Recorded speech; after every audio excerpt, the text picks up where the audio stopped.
биринчиден жанагы 39 протокол боюнча депутаттардын баары кызыгып сурашты.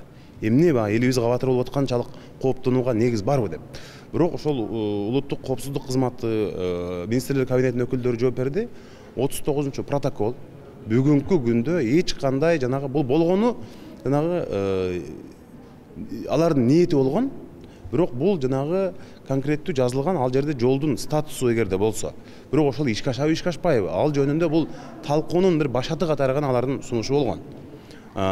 Бирок эч кандай ал жерде жанагы анклав болуп калат, лейлек деген сыяктуу кооптонууга негиз жок. Ал жерде жазылган эмес. Азыр бизде жанагы кандайдыр бир протоколдор көп болгон буга чейин. Мисалы бирөөсү да болгон, мурдагы бийлик тушунда, андан кийинкиси болгон, бул болгондо ошондой ушул жөнүндө сүйлөшүүнү баштасак кандай болот деген мындай маани да болгону. Эгерде коомчулук каршы болсо, азыр коомчулук каршы болуп атпайбы? Президент каршы болсо, бул ишке ашпайт. Ошондуктан мен коомчулукка айтып кетет элем, эч кандай жанагы дүрбөп аткан мына жакынкы күндөрү тиги Орукка жаңы жол Капчыгай аркылуу салынып баштайт экен. Андан кийин Лейлек анклавда калат. Ал жака курал жарагын дагы ташыйт экен деген сыяктуу кооптонуулар айтылып атпайбы? Бул эч качан азырдай ишке ашпайт. Бул жөнүндө макулдашуу эки тараптуу, эки өлкөнүн ортосундагы келишим жөнүндө азыр сөз дагы жок.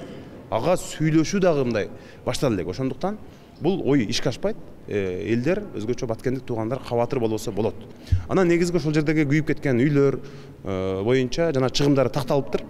Ал боюнча министрлер кабинетинен чукул арада каражат таап бөлүп, элдин коопсуздугун биринчи кезекте, экинчи кезекте жана материалдык чыгымдардын бардыгын тез арада калыбына келтирүү тапшырмасы комитет тарабынан берилди. Депутаттар дагы кандай сунуштар беришти? Депутаттар ушул бюджеттеги каражаттан Баткендин инфраструктурасын жана социалдык жашоо шартты оңдоо боюнча каражат аябагыла, ошол жакта иштеп аткан чек ара кызматы, коопсуздук кызматтарынын айлык акыларын көтөрүү боюнча бүт ушундай сунуштарды беришти.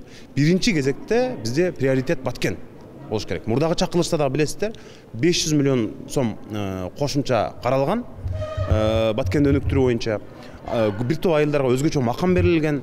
Ошого дагы азыр 5-6 мурда кирбей калган айылдарды кошуп, анан ошо коопсуздукту биринчи ирет карап, жанагы болгон мүмкүнчүлүктү колдон келишинче жардам берүү маселеси каралды. Азыр депутаттар дагы бир айлык акыбызды көтөрүп, мындай мүмкүн болушунча ушу Баткенге көңүл буруу маселесин каралды. Парламент комитети биздин жалпы жогорку кеңештин макулдугу менен Тажик парламентине бүгүн кайрылуу жөнөтөбүз. Ал жерде Тажик парламенти силер дагы өзүңөрдүн өкмөтүңөрдө, өзүңөрдүн бийлигиңерге чакырык жасагыла. Тынчтыкта жашашыбыз керек. Ар кандай чагымчыл аракеттерден алыс бололу.